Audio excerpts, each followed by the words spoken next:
السلام علیکم معزز ناظرین، اگر آپ ہمارے چینل میں نئے ہیں تو ہمارے چینل کو سبسکرائب کر دیں تاکہ ہر نئی آنے والی ویڈیو کا نوٹیفیکیشن آپ کو ملتا رہے۔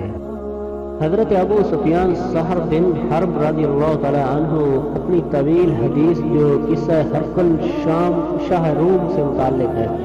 میں روایت کرتے ہیں کہ ہرقل نے مجھے کہا وہ کس بات کا حکم دیتے ہیں، یعنی رسول صلی اللہ علیہ وسلم میں نے کہا وہ کہتے ہیں کہ ایک اللہ تعالیٰ کی بندگی کرو اور اس کے ساتھ کسی چیز کو شریک مت ٹھہراؤ اور ان باتوں کو چھوڑ دو جو تمہارے آباء و اجداد کہتے ہیں، اور ہمیں حکم دیتے ہیں کہ نماز ادا کرو اور صدقہ کرو اور پاک دامنی اختیار کرو اور صلہ رحمی سے پیش آؤ۔ دوسری حدیث یہ کہ حضرت ابو ذر رضی اللہ تعالی عنہ سے روایت ہے کہ رسول صلی اللہ علیہ وسلم نے فرمایا تم ان قریب ایسی سرزمین کو فتح کرو گے جس میں قرات کا تذکرہ ہوتا ہے، اور ایک روایت میں یہ الفاظ ہیں ستفتحون مصر وہی ارض، تم ان قریب مصر کو فتح کرو گے،